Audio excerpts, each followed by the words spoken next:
Hey, Radhe Radhe. Radhe गोविंदो राधे। हमें पीछे लोगा। मसिंगाना मेत्पा अमेत्पि कुले साथ बा। Hello guys. Hello guys. Enge po. Hello sino ma'am ngасidi अखोगी Elisha manbi Chokiya Thongba yumdagi nungsina birakpa ado aina pura laksare ado asige se Manipur maronadi Colombia ibra ko ado Elisha manbi Chokiya do adogi piece lejare makogani lejare piece makha de lejare oktra lawni mok sana yumdai puroko Masingana mekhai bam lejare do sadu memang se BSharmaVlog ki mai ke me abro mabri kai khonno sir other सोना है ma'am दे तो ये दोनों ma'am नुक्सीबी में subscribe तो like तो add ठक तो से मैम दो ngasi की नोमाइजिंगी महाव से लखलसी नोमाइजिंगी मथेल आते नोमाइजिंगी मित तो बनी दो खेंग थांगत पखंगे अमा खंगे दो नोमाइजिंग दे ने सेमजो वीडियो नि को मैम दो दे हाउ सी चाना बको दो दे हाय गाइस पांग थोंगनी मैम चोकिया का हुई को वाओ मनम दिल होए मैम हाउ सी कोलंबिया अखो सिने कॉम्प्रे गाय को हाउ गे को मैम साना बा ए राधे राधे राधे गोविंदो राधे। हमें पीछे लोगा मसिंगाना मेत्पा अमेत्पि कुले साथ बा ये तो बने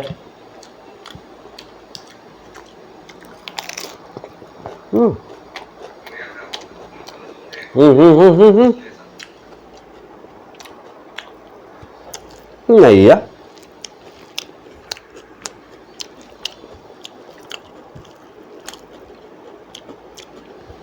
मैम से वो मई चली है दीदी कमाया दे वो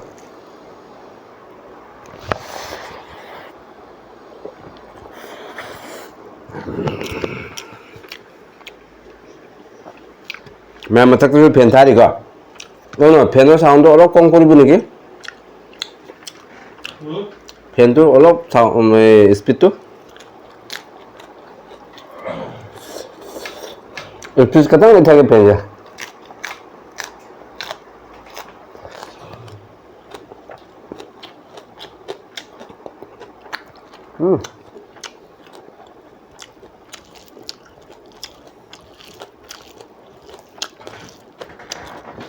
Dum dai burai mi Chokiya thì ngọc thô cả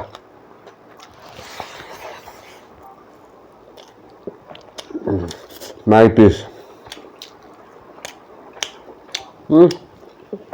khoa thì Elisha chăm này cả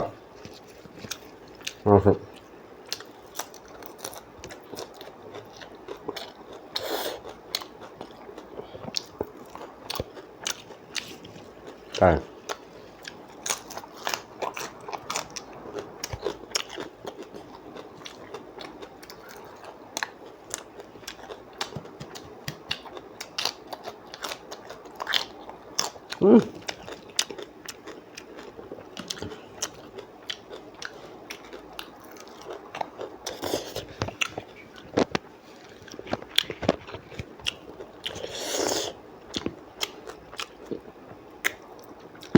Pan zoom de super mi pan mu le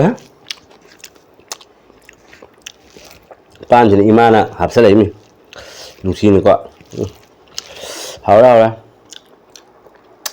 zoom de ki pot pirak pai se lo na hau mem si de ai la je mi nga se yang ba law ga do ai ni bi de ngau ga ai na purak pa ne ba ko da di pan ama ma kai krang se de akho zoom de ki hapak pa ne ba ko imana hau thế mà ngày mẹ xem hào vậy thùng một gói chập chả mà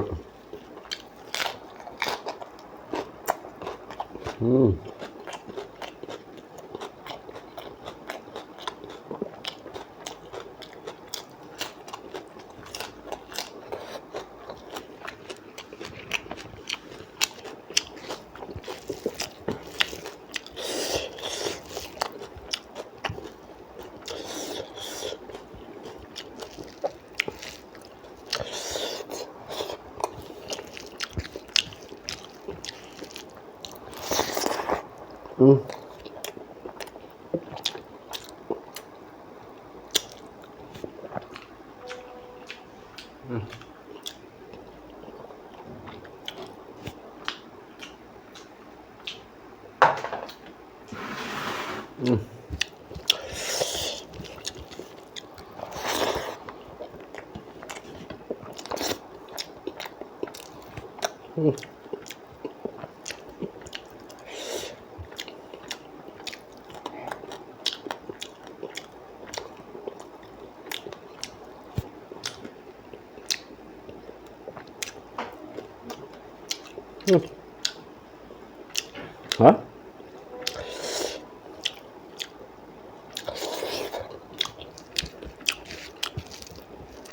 Marudi khara tappe, marudi khara kalle do khara tapta hai chawa.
Kopi cái cột phải giảm chẵn này, bên bị giảm một sai bác, hảo sao em phần á.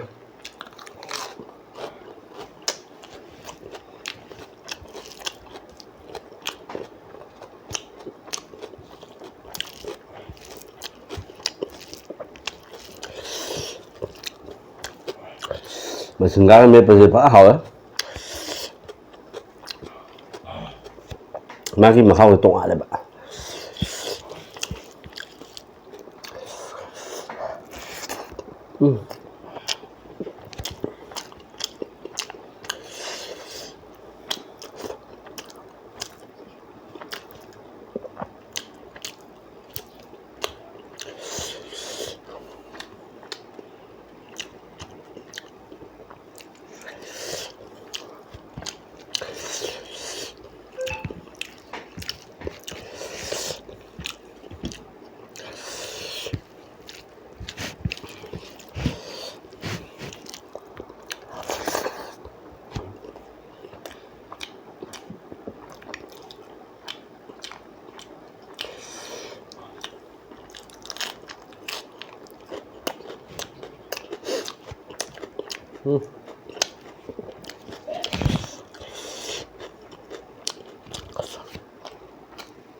May di chaba khuding gi khara lemon mani adu ngasi di lem ro da keno nganu gi lem mani ba mi gi lem do ngasi di khang da jeng si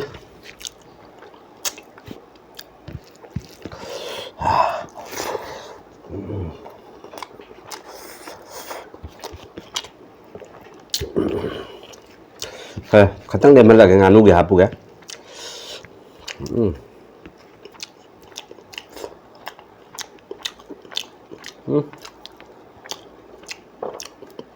Mem xem mà ngay đây hào quá chứ bác, phải hào đó.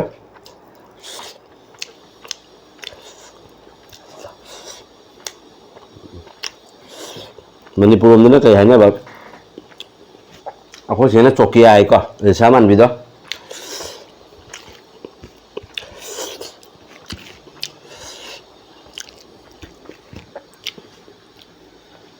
Sumi Elisha manbi ai khang nghe.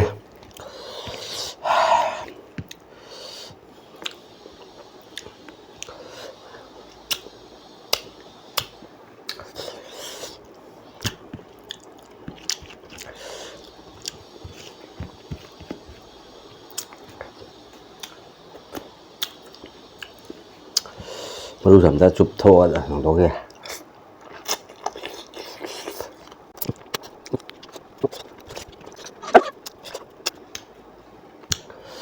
Is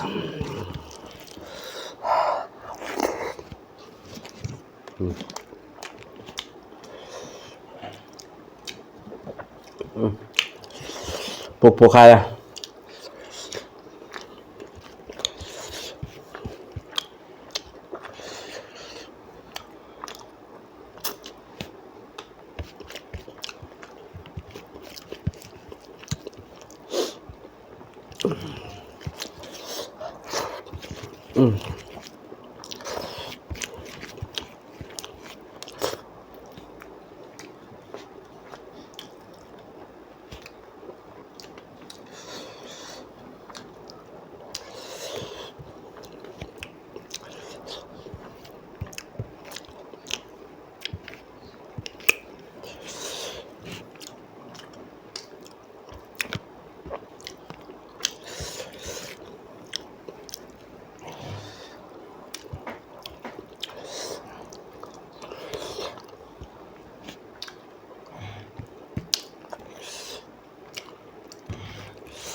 Wow, mau kok cupa sih.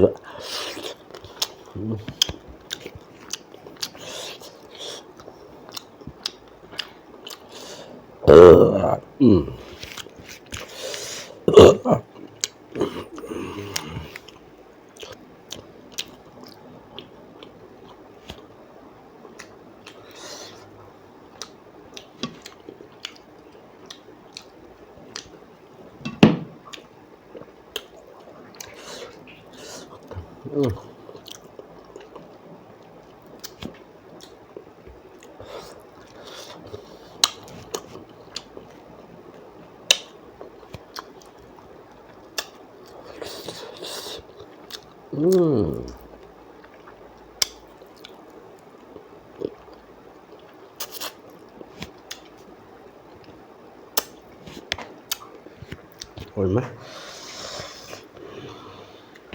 Ôi ta.